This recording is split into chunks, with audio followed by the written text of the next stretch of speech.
Good morning.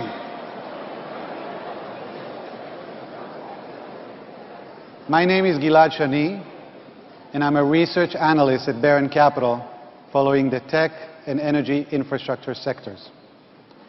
It is my distinct pleasure to introduce our next guest. He is a man who has been identified as everything from a supervillain to a superhero. He doesn't stop at changing our world as we know it. He is on a mission to change our galaxy. Elon Musk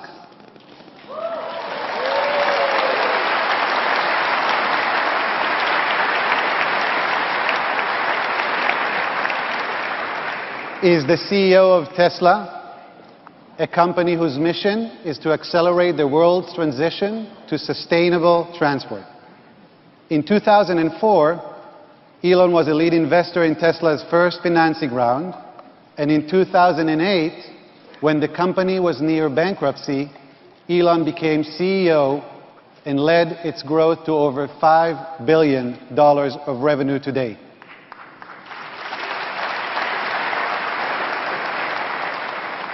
The company developed 3 electric vehicles: the Roadster, Model S, and Model X. The Model S has been described as a remarkable car that paves a new unorthodox course, and it's a powerful statement of American startup ingenuity.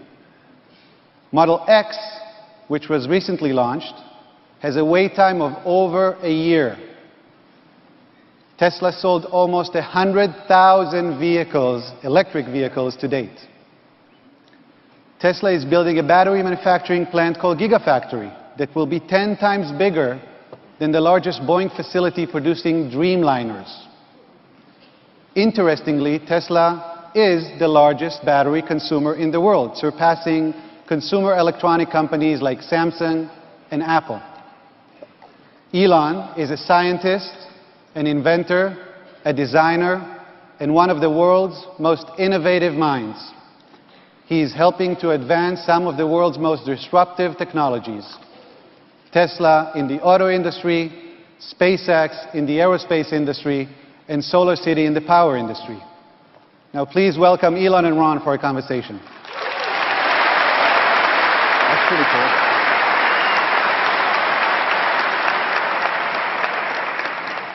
So when I started my career, one of my first clients told me that what was most important was finding someone who could realize a dream, make it happen. And that's been my whole career, finding people in which to invest, in whom to invest. I was with Eric Schmidt recently. He's the chairman of Google, and he's one of Elon's best friends. And he was telling me that he regards Elon as a combination of Walter Chrysler and Thomas Edison. And I didn't really know very much about Walter Chrysler until I looked him up on Google, and pretty interesting to be compared to those two guys. So again, keeping with the theory about investing in people, so we're investing in you. And I think when we were talking about $5 billion in revenues, I'm sure you believe this is just the very beginning. So I'd like to touch a little bit before we get into the business on your background. We just started to talk about that before. So you came from South Africa. Your dad was an engineer. Mm-hmm. And your mother? My mother's a model and a nutritionist. And one of your brothers worked with you? Yeah, we co-founded the first company together. And so Elon was also a founder of, he's had these games and electronic games, and then he was a founder of PayPal. Sold his business to PayPal, and PayPal got sold, went public, $700–800 million, sold it for $1.2 billion. eBay bought it, ultimately $50 billion. So presumably that has some impact on the way you think about things. Yeah, absolutely. I actually was against the sale. I wasn't in favor of the sale, but I was the largest owner of PayPal at the time, but I only had like 12%, and so everybody else really wanted to sell, so we went forward with that. But I think we probably shouldn't have. Yeah. So I was reading about your history, and we've spoken before, obviously. and about your interest in space and sustainable transport and solar energy. Where did all this come from? Well, when I was in college, I thought about what would most affect the future of humanity, and I wanted to be involved in those, at least some of those areas. And I thought there were 5 things that I came up with that I thought would really affect our future as a civilization. One of them was the internet, and then the other was sustainable energy, both production and consumption of that. And the third was making life multiplanetary. And then fourth and fifth were genetics and AI. And I didn't think I'd be involved in those areas, but those sort of more in the abstract of what I thought would affect things. But I mean, going back a little further, I actually didn't really expect to be involved in creating companies when I was like in high school or middle school. I actually was going to pursue sort of physics and a career in physics and try to sort of understand more about the nature of the universe.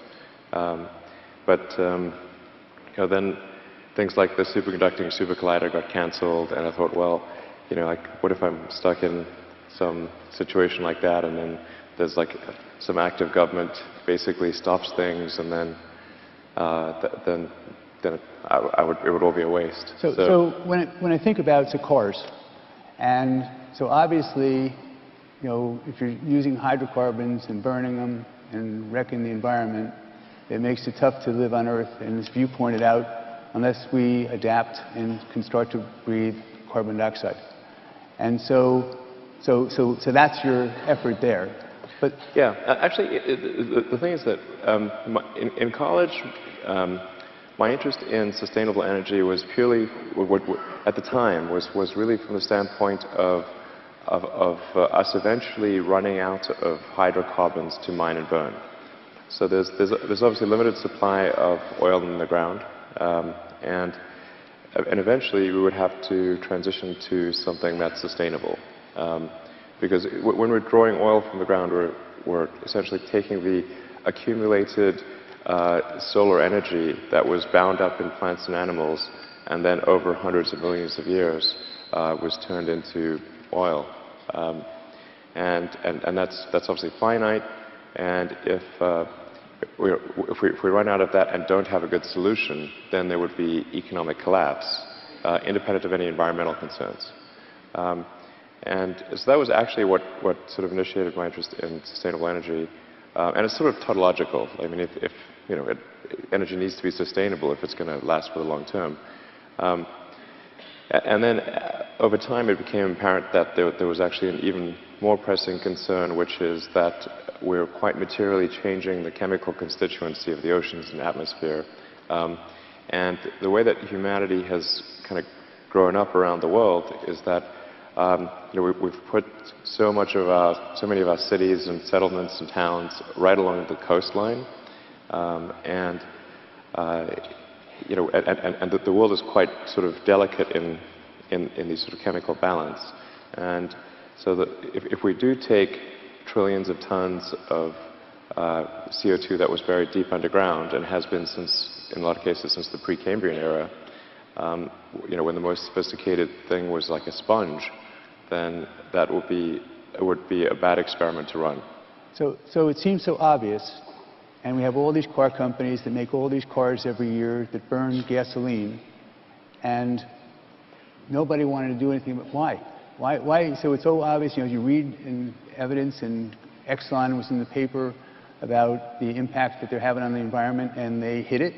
Just like the cigarette companies in 1964. Yeah, just like the cigarette companies. Same exact thing, right? It's the same playbook. In fact, the crazy thing is, I'd recommend reading the book Merchants of Doubt, because they actually explored, some scientists at JPL and elsewhere sort of explored, like, well, what's going on here?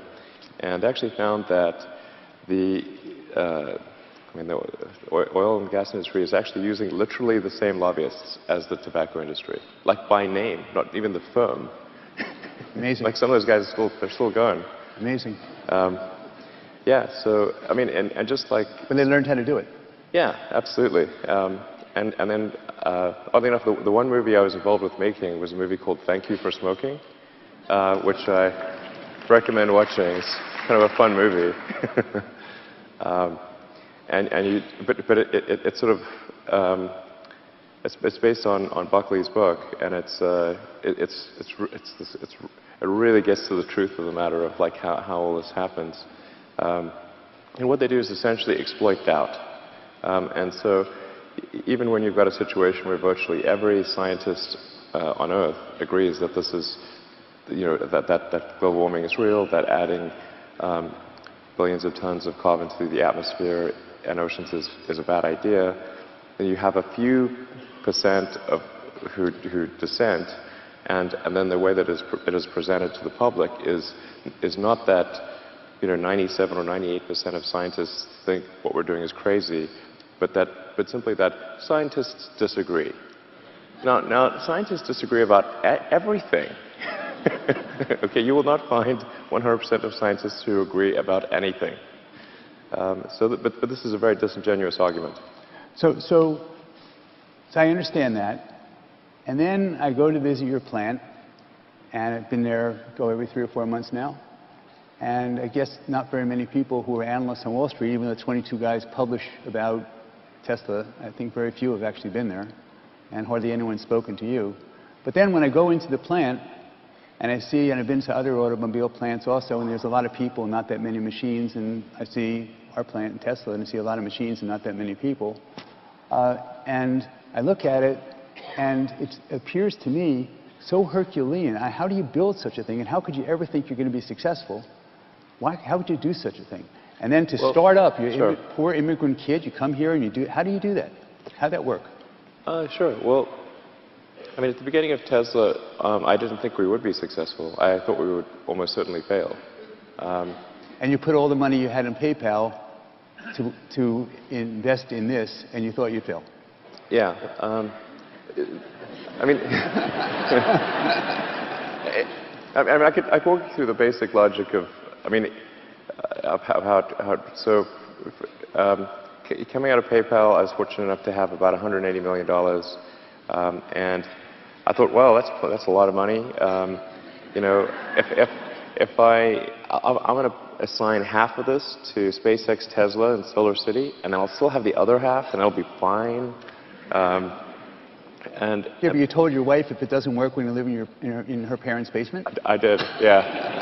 I was, hopefully kidding, because it's like it's not great in her parents' basement. It's really not great. Yeah. So, yeah. Yeah, she didn't like that. But I mean, the way things. So I thought, so I figured I'd probably lose the money, but be, a good try, and it's kind of important and worth doing. But then, as time went by, and the companies needed more money, and then we hit that really tough recession of 08 to 09, which was super bad for the car industry. I mean, you had GM and Chrysler go bankrupt. So I was like, man, if I don't invest everything. If I invest everything, there's a chance, and that we'll survive. If I don't invest everything, there is no chance. So if it wasn't for that recession, there's no way this could have existed. Being able to buy $1 billion plant for $50 million. Oh, that's true, but that came a bit later. But yeah, but the real key thing was 2008. Well, even maybe if you go from mid 2007 to mid 2009, that 2-year period was super bad. And we'd made so many mistakes in the beginning of Tesla that we basically had to recapitalize the company almost completely in 2007. Because, I mean, almost every decision we'd made was wrong. And when we created the company, and I got to give credit here for the beginning for AC Propulsion, which is a little company in Southern California, who created an electric sports car. And it was actually based on AC Propulsion's sort of idea. But I was trying to convince AC Propulsion to commercialize an electric sports car. commercialize this sort of prototype that they'd done, but they had no interest in doing that. After a while, I got tired of trying to convince them, and so I said, look, I'm just going to do this myself. And then they said, well, you know, there's some other people that also want to do it. Do you want to join in with them? I said, okay, let's do that. But those guys don't get enough credit. They did some cool stuff with an electric sports car before Tesla did. So that's when you were thinking about, should we use an engine and electric, or should we just use electric? Oh no, that was pure electric sports car. I mean, the whole sort of saga of Tesla is quite complex, and there's like many soap opera episodes that you could make out of it. But no, that AC Propulsion had created a pure electric sports car called the T0 as kind of just a demo. But they were just not interested in commercializing their stuff. And so I said, like, hey, look, this really we need to show people broadly what electric cars can do. So ended up getting together with a bunch of guys and trying to commercialize that idea. So again, we go back to this plant, this massive plant that we have out in Fremont, California. Today, yeah. I never expected that we'd have this plant. But it's an amazing place. Yeah. And the amazing thing is, like, it's kind of full, which is, I mean, when we got in there, we thought, like, when we first got that plant, it's one of the biggest plants in the world.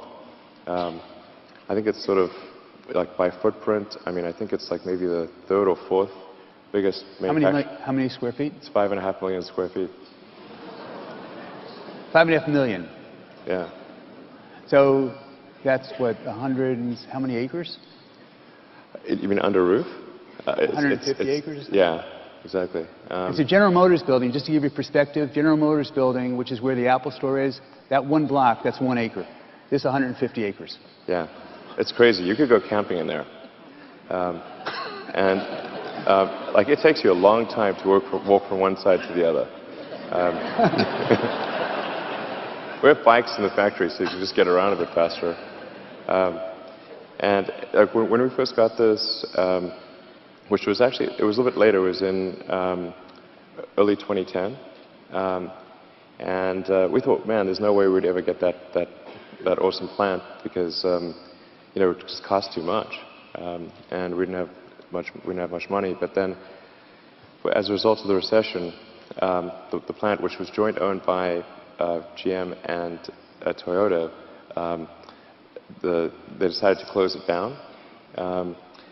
And the story behind that is sort of a long story, independent of Tesla. So they were going to shut it down, and it was just going to be empty, and they was like maybe going to turn it into like a mall or something like that. But it was going to be empty for a long time, and anyway, so we sort of approached Toyota and said, like, look, you know, we'll take it off your hands, you know. And then we also did a bunch of other strategic elements. The strategic elements we did with Toyota were actually independent. We also did an electric RAV4 program, and then Toyota also did an investment at the IPO. And they invested at the IPO at $50 million. $50 million at a $17 share price. So it worked out for them. But we were amazed that they were willing to move forward and do it. But for us, at Tesla was so tiny at the time. I mean, it was like, imagine like you're like this little band, this little group, and there's like somebody says, well, there's this giant like alien dreadnought that you can have for pennies on the dollar, and you have no idea how it works. And you're like where are the controls? how do you use this thing?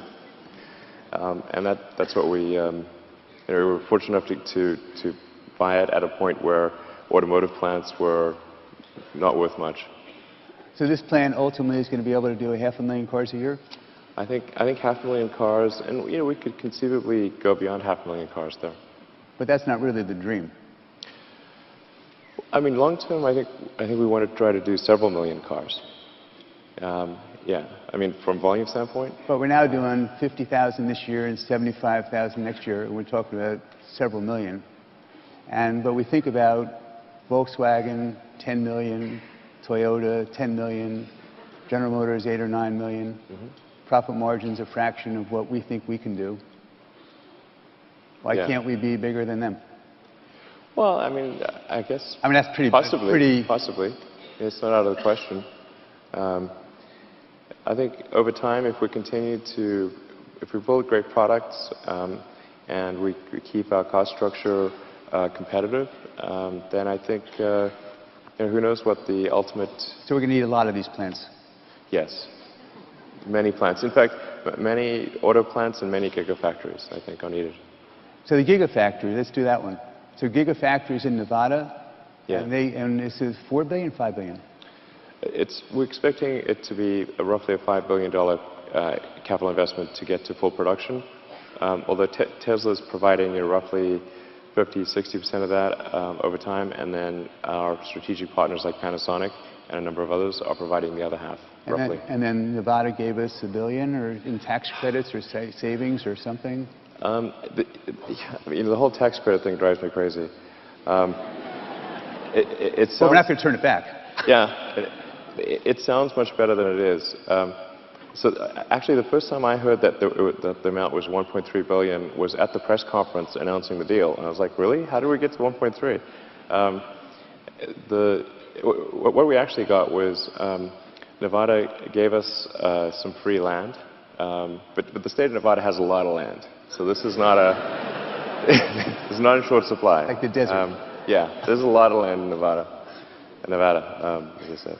And then they also agreed to build a connecting highway on the southbound that connects to Carson City. But they were going to do that anyway, so I don't think that should be included in what they gave us. And then they repurposed, I think, I don't know, $80 million of tax credits that was going to the insurance companies or something. And they repurposed that to us. But that's the only sort of thing that we can actually monetize. And then they also gave us relief on sales and use tax for equipment in the factory. And depending upon what type of situation, it's either 10 or 20 years for the sales and use tax abatement. So if you assume that we fully use the sales and use tax abatement, which requires actually capital equipment in excess of $5 billion over 20 years, and you add all of that up, it adds to $1.3 billion. So it's not really 1.3. Yeah, no. Actually, in effect, the initial contribution to the factory, the gigafactory by the state of Nevada, is less than 5%, and then they have roughly a 1% contribution over 20 years. So presumably for them, this is a great deal because they're getting a lot of jobs. Oh, it's a no-loss proposition for the state. I mean, as the saying goes, the house always wins, and Nevada understands the house. Okay. Nevada is the house. So it's the only way for us to actually have the sales and use tax credits be meaningful is for us to have enormous numbers of machines and enormous numbers of people operating those machines. Which is good for Nevada. Nevada's calculation was that their return on their tax credits would be somewhere between 80 and 100. Not percent. Times. Times. So it's a good deal for the state. So the battery plant, that's what the gigaplant is being done without any, I understand, public viewing of what we're doing inside of that factory. And there were some reporters... Yeah, there will be some. But so far. Yeah. And there have been some reporters, I guess a couple or 3 weeks ago, that snuck into our property. Yeah, and ran over 2 of our people. Tried to kill us. Yeah. Kill our guys. Yeah, that was pretty crazy. Why? Well, I think they just got a bit overzealous, and then I assume that they panicked and weren't actually trying to kill our employees, but they did run over 2 of our employees, while they're trying to get away, and so they ran over 2 of our guys. And fortunately, the injuries aren't too serious, but yeah, that's not cool. So so we think it's important enough to not let anyone see what we're doing inside and other people trying to figure out what's going on. And it's obviously not a nightclub. And so what I think about is not knowing very much about technology and how things work is that, so we're making that kind of a battery, lithium. Lithium, yeah. Although the general rubric of lithium covers many types of chemistries. I mean, there's a really broad range of things, of batteries that use lithium as the ion transport. So whatever you describe here is going to go over my head, but my question is, how do we know when we're making such an investment that what we're building in that factory is going to persist? And why is it that in 100 years, so we do all sorts of things, you're sending things out of the atmosphere, out of the galaxy, out of the universe, planes, and yet for 100 years we haven't been able to build a battery that goes for more than 300 miles. So how can that be? How is it possible that we haven't been able to spend money on that? And if that's the case, because no one's paid attention to it, and all of a sudden we come along and pay attention, we're going to try to reduce the weight in the existing batteries and use maybe silicon and having a 300-mile battery going to 1,000. Oh, yeah. So how do we worry that what we're building isn't going to get obsolete also? Well, the reason is that at this point, I think we have quite a good understanding of all the battery technologies in the world. Like there could be some small laboratory that's being super secret, but generally what people inventing battery technologies try to do is they approach Tesla first and foremost because we're the biggest lithium-ion consumer in the world. So anyone who wants to build a battery has new ideas, they're going to come to us before they go anywhere else. We'd be their biggest customer. So if somebody invents something, the obvious choice to license it to is Tesla. And we try to take things as seriously as possible. But I mean, we track right now about 60 different efforts around the world to develop improved batteries. And some of them hold some long-term promise, but we rate all of them from a 1 to 5, where 5 is we should be doing business with them, and 1 is complete BS. How many 5s are there? There's no 5s. There's some 3s. Currently, there's no one even in the 4. Like there's some that might go from a 3 to a 4. 4 means we should be in like preliminary discussions. So what's going to change in the technology that's going to enable us to have this different? Are we going to have something in 10 years that's going to be an unusual battery that's going to be able to do 1,000 miles and going to weigh less than it does presently? I don't think we'll have quite that much of an improvement. And actually, I think most likely we would not, like technically right now, for us to do, say, a 500-mile range car, we could absolutely do that right now with current batteries. But the cost would be too high, and the useful load impact on the vehicle would be too high. So we'd have to fill up part of the trunk and the front trunk and the rear trunk with batteries. We'd have to impinge a little bit on passenger room. But for us to do a 500-mile range car right now would be no problem. A 500-mile range car in the current form factor, I think that's probably less than 10 years away. In the same volume and roughly the same mass. And the way we're going to drive the cost of the kilowatt hours from 250 to 100, that's because we're doing what? That's just because we're doing scale, because we're using different materials, because we're changing chemistry. How do we do that? Yeah, so we're making quite substantial improvements in the total pack energy density. So there's the cell energy density. And then as you put those cells together in a pack, and you have to figure out how to do that safely, we're able to reduce the pack energy density. So we'll make, I think, quite significant improvements in the pack energy density. But the thing that's most important, really, is the cost. Because, I mean, for a lot of people that are driving Model S, the current, say, dual-motor Model S will do over 300 miles right now at 65 miles an hour. So that's more than enough range for most people. And then you've got the supercharger where you can recharge very quickly. We have a supercharger network that's now ubiquitous throughout the country. Lots of our customers do cross-country trips, LA, New York, whatnot, using a supercharged network. So there's really, you have freedom of travel at this point, and certainly incremental improvements to the battery pack range are important, but the thing that's really important is reducing the cost per kilowatt hour. And we can do that with existing. We could, yes, yes. We are going to make some technology improvements as well to the fundamental cell chemistry, and certainly to the way that the battery modules and packs are organized. But the fundamental focus is on cost per unit of energy.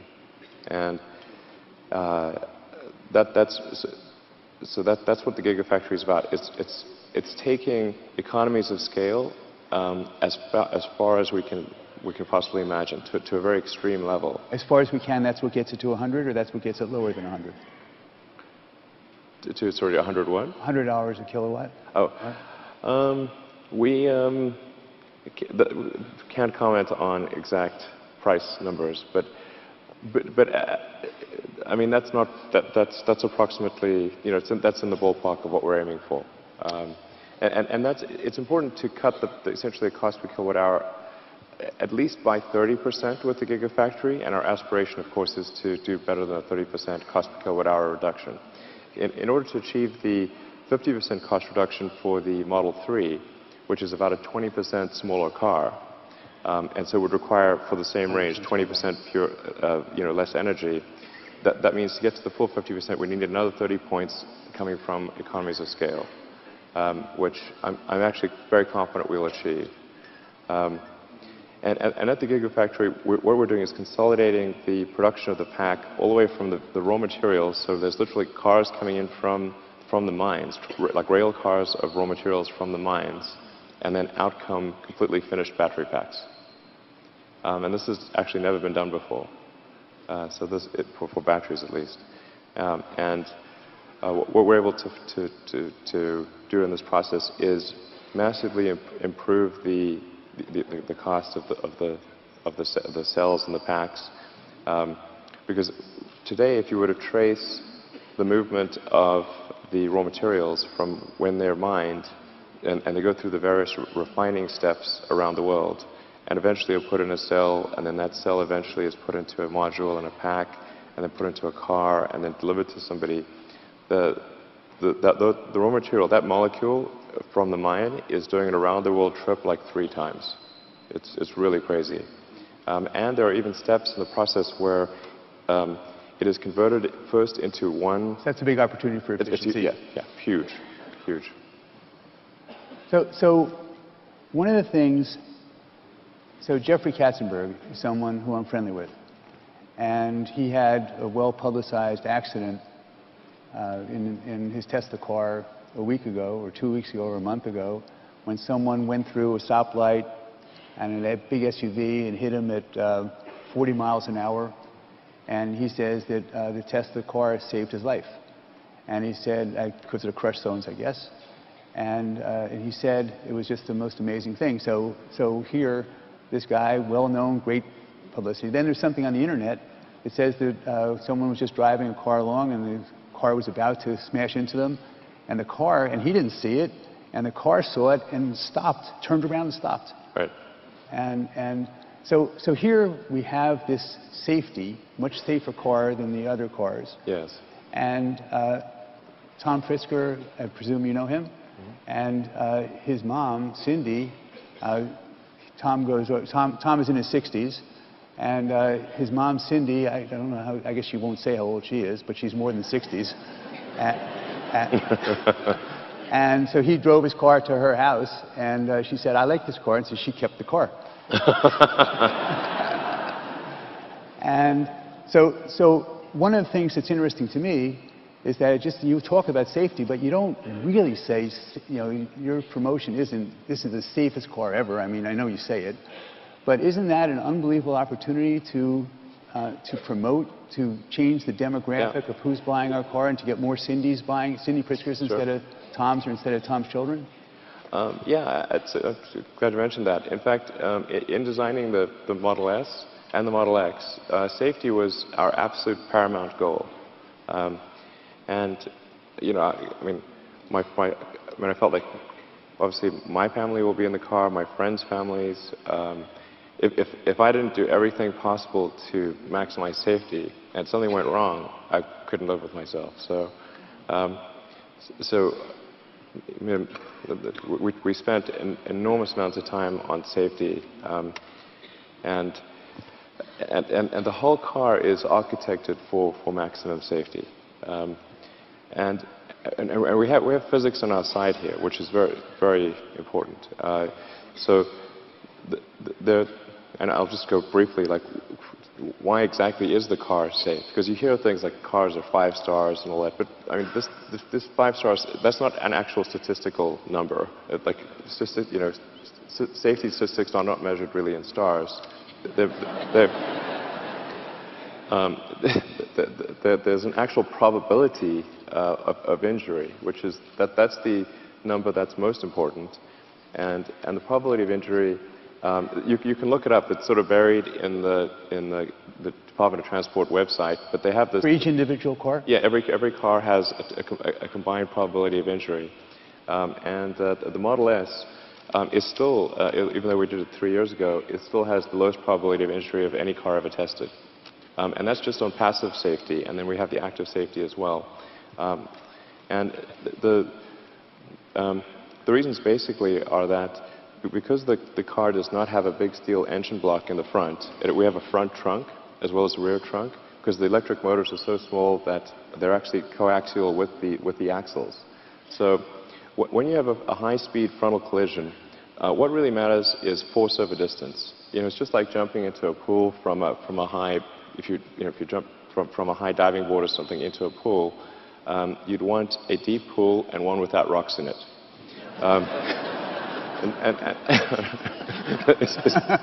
It's really not that complicated.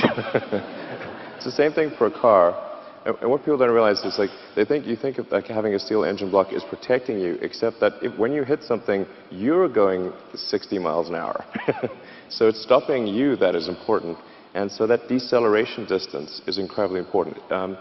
Or described another way, the length of the crumple zone is extremely important. And the crumple zone on the front of the Model S is 2 to 3 times greater than that of any other premium sedan, which means that the impact attenuation is 2 to 3 times greater. And then anyone with their family, they want to buy one of these cars instead of a gasoline car. Absolutely, definitely. If safety is of concern, I would, for sure. I mean, it's just objectively true. It is the safest car by far. The accident that Jeffrey was in, where he was sort of T-boned by an SUV, so that's a side impact collision. The reason the side impact collision on the S is so much better than another car is because the main structural component is the battery pack in the floor pan. So the battery pack in the floor pan effectively acts as a big shear plate to transfer load from a side impact into the rest of the car, so that the whole car moves sideways in a side impact collision. But what happens in a gasoline car, again, because you've got the big steel engine block in the front, you've got a huge portion of the mass in the front, so you've got and the rest of the car is relatively weak. You essentially have just thin sheet metal on the side of the car and in the floor pan of the car. So the effective side impact, the load transfer for a gasoline car to the rest of the mass of the car is weak, and as a result, the side impact distance is dramatically greater. The net result is that you are much safer in a side impact. So I'll just do a couple more questions, and I'll open it up for everyone else. But safety, SpaceX, and Uber. So safety, with all these other automobile companies having one safety issue after another, not just this emission problem, but also about brakes and about the emissions, not just about brakes and about batteries and gasoline tanks. Why? So when we have a car that's existing that is spoiling the atmosphere, in addition, that's not as safe, Why don't you think people have moved more rapidly to adopt our technology, which we've offered to give them for free? Oh, you mean with the patents and everything? Yeah. I think that actually that there are a number of companies using the patents. So it's starting. Yeah, yeah, absolutely. So that's one. Question number two is SpaceX, and we'll come back to Uber. So SpaceX. So when I was a kid, there was a television program called Captain Video, and Channel 5. And the rocket would go up and it would fly around and come back. And then in the 1960s, we started going to orbit and go to the moon. And the rockets, as they would take off, the stage one after another would fall off. Like, and my first thought when that was happening, I didn't really understand why that would happen. Sure. And now your idea is that, hey, this rocket ship's going to stay together, and we could do 99 trips instead of 1, or something like that. And therefore, we can do it for 1 or 2 or 3% as expensively as we did it before. Why didn't anyone think of that before? Well, actually, in the rocket industry, people have thought about reusability for a very long time. It just happens that Earth's gravity is quite strong, and it's just barely possible to get reasonable payload to orbit with an expendable rocket. So then if you add reusability, then that tends to give it negative payload to orbit, so you can't... So how do you do it?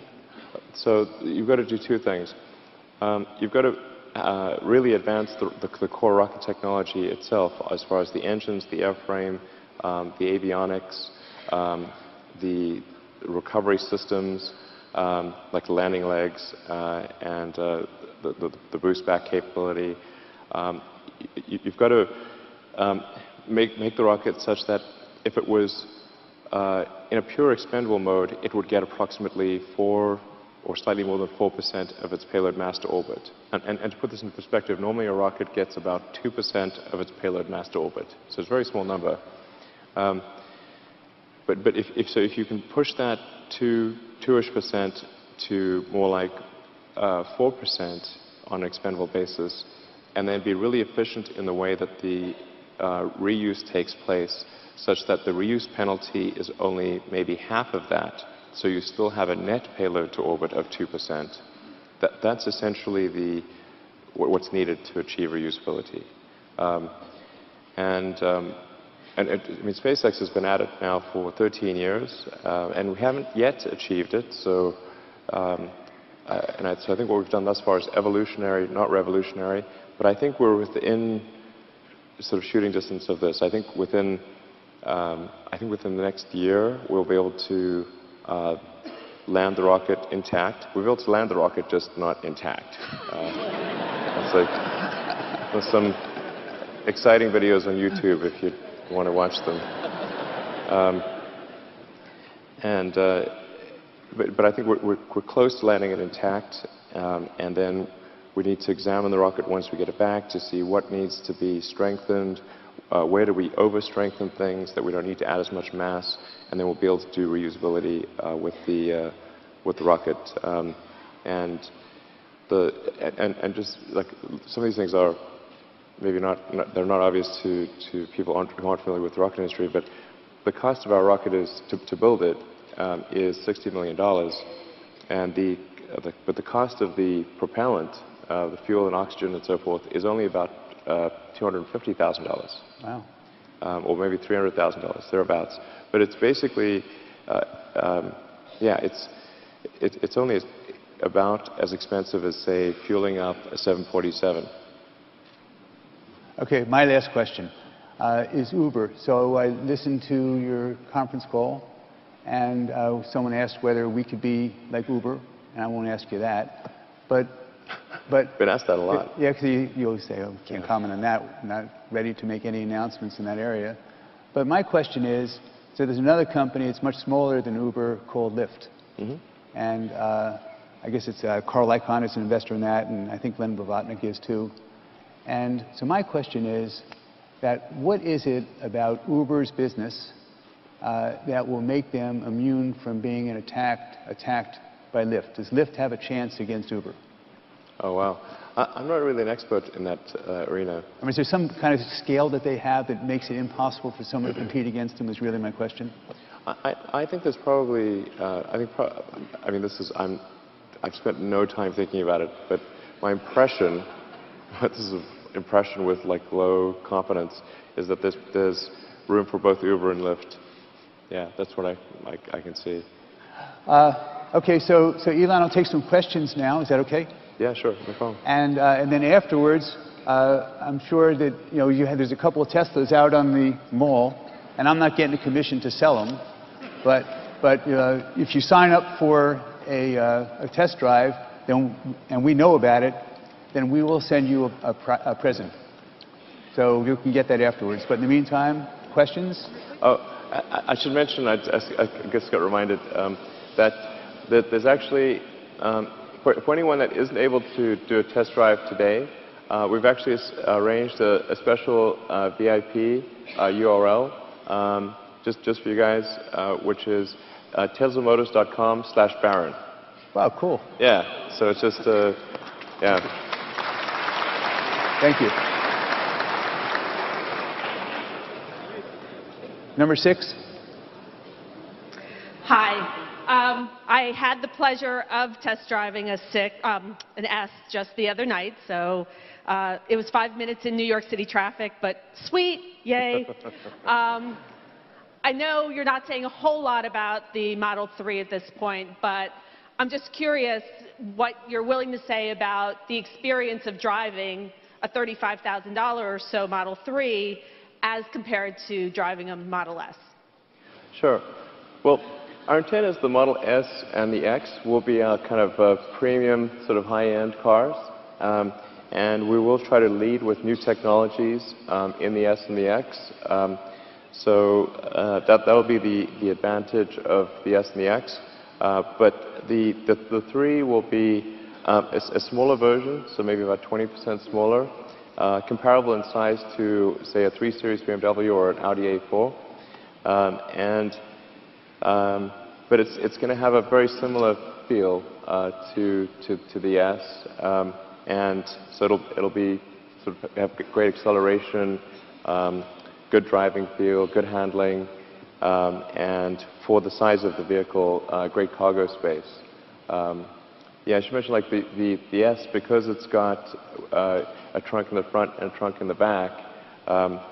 The actual cargo space of the S is anywhere from 50 to 100% more than a gasoline car of the same external dimensions.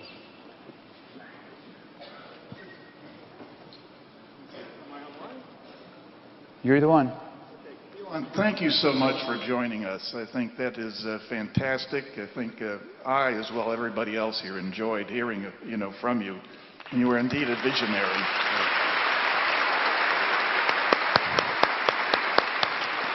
I have one observation. We have a favorite restaurant that has installed about 6 Tesla charging stations right outside the door. Okay, it's a good restaurant, but I notice they're always full. All those charging stations are full. And thinking of the great synergy of having a restaurant, I've got charging stations, and now I get extra business. So I hope they're paying you to put in these stations. But I have, what I want to get to is a technical question. Read an interesting article about in-road charging. Take your pick. It can be inductive, it could be RF. Is there any potential for that, okay, in terms of, if there is Tesla involved or engaged in looking or doing something with that? Thank you. Sure. I actually don't. I think that's unlikely to occur. I think it's really going to be just long-range batteries, and then most charging tends to occur at people's home or business, and then that's really 80–90% of charging. 10% of charging is long distance, which is what we have the superchargers, so you can travel anywhere in the country. Actually did this great road trip with my kids from LA to Mount Rushmore in South Dakota. So you can travel anywhere in the country, complete freedom. But I think in locations that are not home or business and not long distance, there will be a small amount of charging that occurs, but it's in the sub 5% category. So it's nice to have, but it's not needed for full utility of the car. Put the stations near good restaurants. Okay, sure. So That's our aspiration, actually, is to put the supercharging stations somewhere where you can immediately then go and have a nice meal and grab a coffee and be on your way, and do some shopping if you want. So I apologize to everyone. I hogged the time, and I didn't realize that we were running over. I thought that this was the amount of time we could talk, and then there were more time for questions. Would you be able to answer some questions a little bit longer? Yeah, no problem, sure. So Elon can stay here for a bit. There's entertainment that's now starting in 3 venues. In the left venue, we have Steve Martin and Martin Short for comedy. On the right venue, we have Michael Bublé. And in the center, there's Tony Bennett and Lady Gaga. Oh. Not bad. Pretty cool, right?